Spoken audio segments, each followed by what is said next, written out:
Hello, my name is Mandy. Welcome back to my channel. If you hear tiny little mews or little bells ringing, the kittens have decided that it is time to reenact the ending of The Lion King. So I thought it'd be fun to do a little bit of diving into a specific fandom, and that fandom is Star Wars. Somebody just won the battle. I'm going to Star Wars Land in Florida for my vacation, so I thought it'd be really cool to just go da, da, da, da, all over the place, at least for today. And I'm gonna have a special guest, and here he is now. Ta-da! Is Billy, my husband.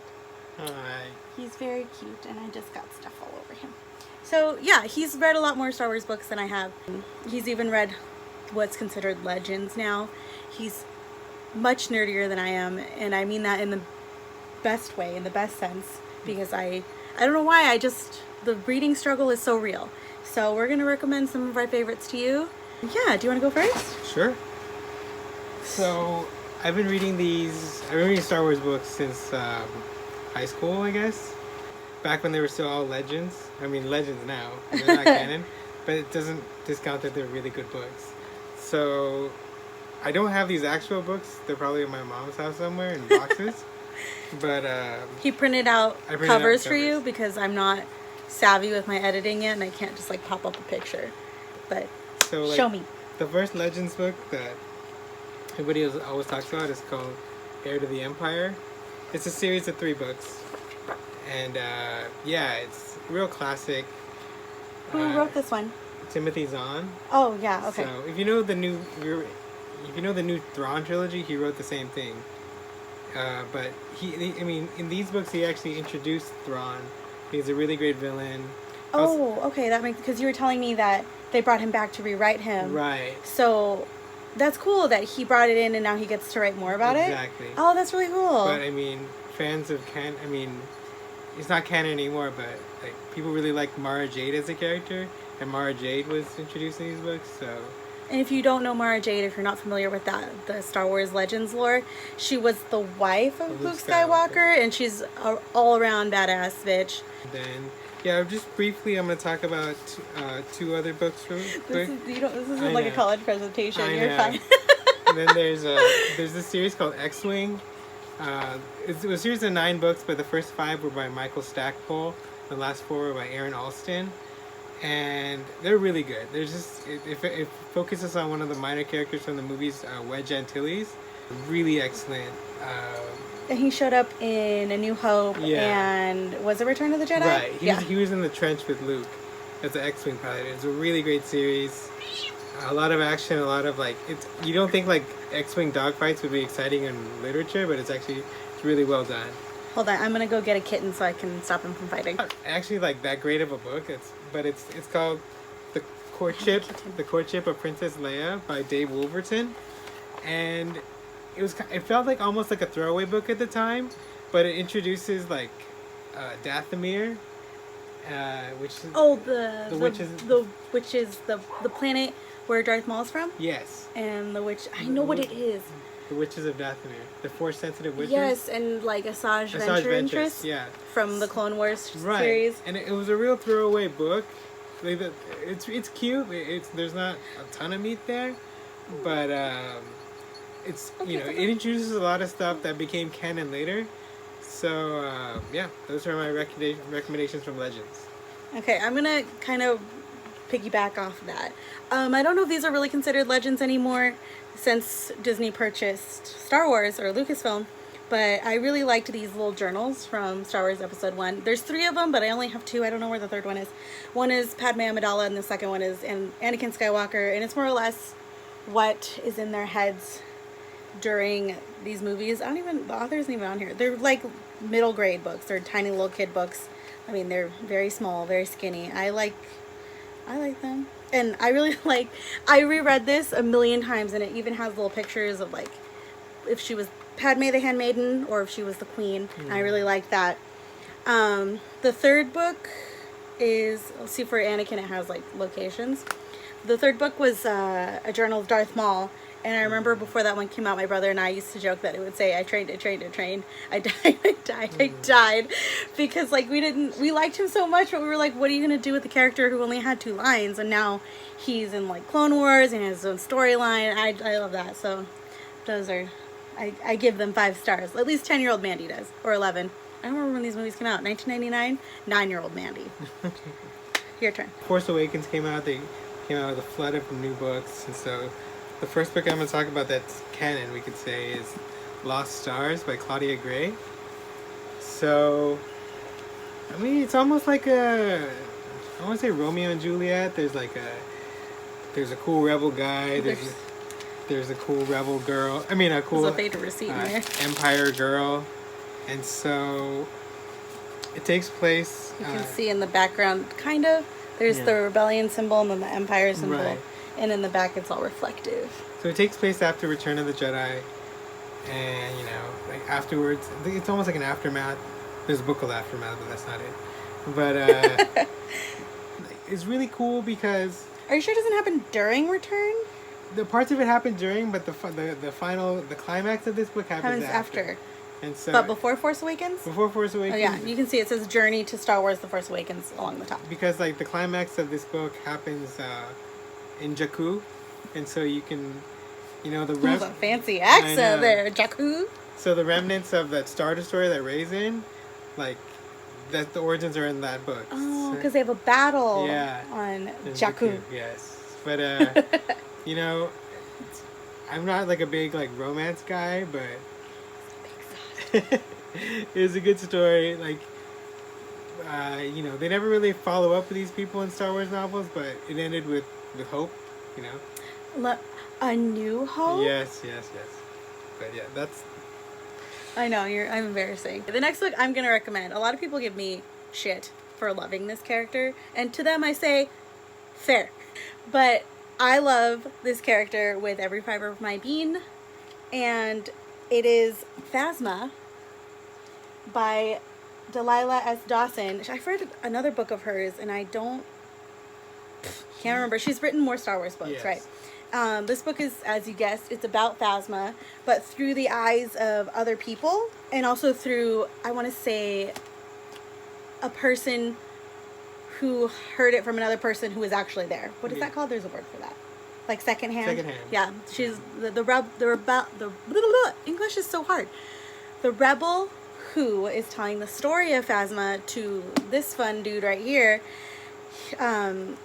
got the story secondhand from someone who's actually there. So it's Phasma's origin story. It's kind of slow, but well worth it. And also it just really emphasizes and drives home my point that Phasma is not someone to take lightly. She's so cool, so amazing.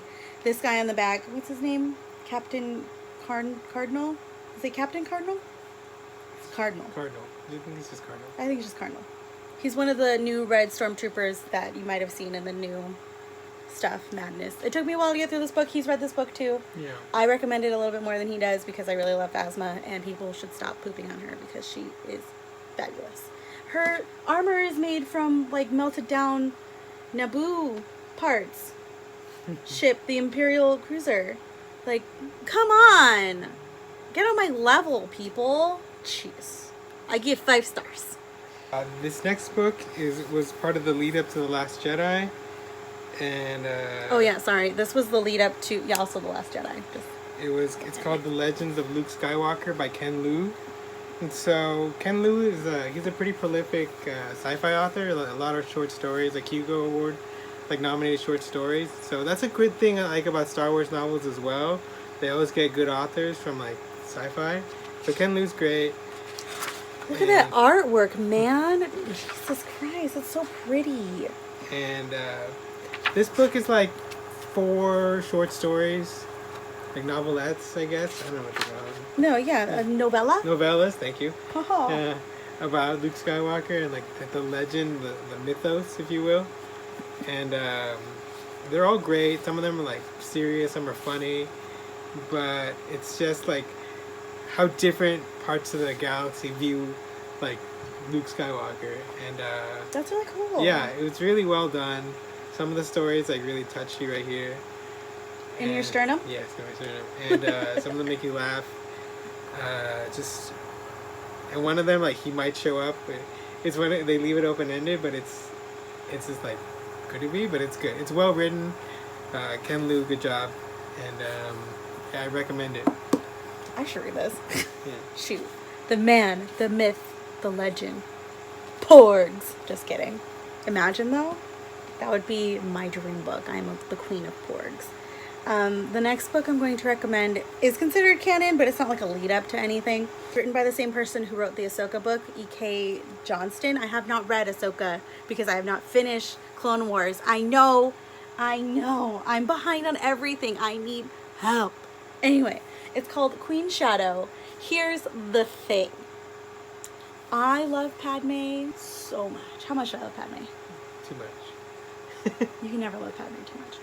And this book it takes place between, I can do timeline, between The Phantom Menace and Attack of the Clones. So it's a lot about her politics and her relationships with her handmaidens and all that good stuff, which is really cool and really interesting. For a 300-page book, not enough.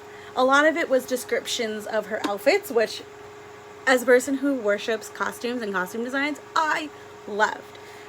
I still rated it, I want to say 4 stars, and I would have rated it 3.5 if Goodreads would have let me, but if you like Padme, you like this book. If you're not a fan of Padme, you can skip it.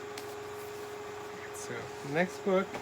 This was part of the 40th anniversary of Star Wars A New Hope. The Star Trek? Yes.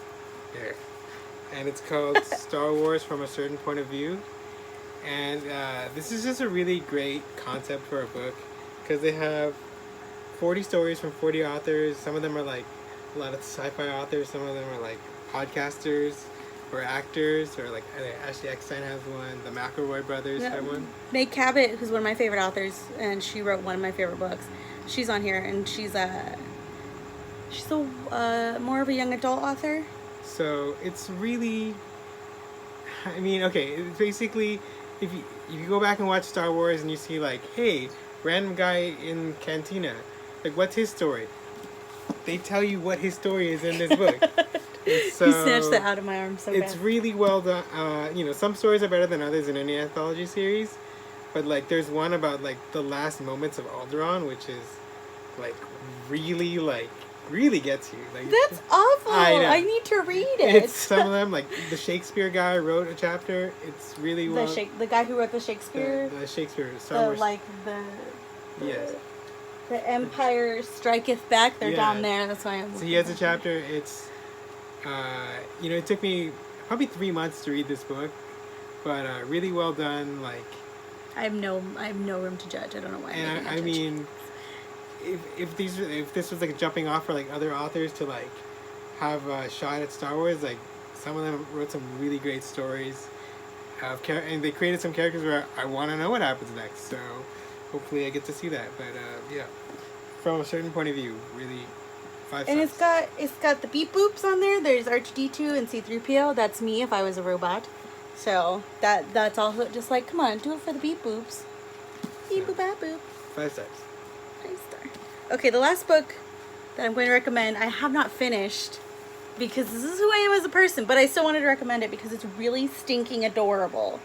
It is the book that goes with the new Star Wars Land, Star Wars Galaxy's Edge, A Crash of Fate by a name that I'm not going to attempt to pronounce. What is that? Zoraida Cordova. I attempted. That was a disaster, but we tried. It follows 2 childhood friends who live on the planet Batu, which is the land that you can go to at Disneyland or Disney World.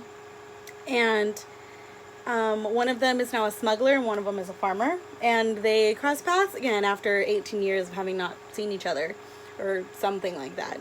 10 years, 18. She's 18 now, he's 19. Math and numbers are not my strong point, you know this. But it's adorable and I really like it. I'm almost done. I gotta finish it before we leave. By the time this goes up, we will be in Star Wars Land, and hopefully future Mandy will have finished the book. If not, you will hear me crying from wherever you are. That completes this video. Thank you, Billy, for coming on here. Thank you for proving that you read more than me because you cheat and listen to audiobooks. Yeah, I but know. whatever, I digress. I'm not bitter. I worship at the altar of Audible. Tony! So I do listen to a ton of books.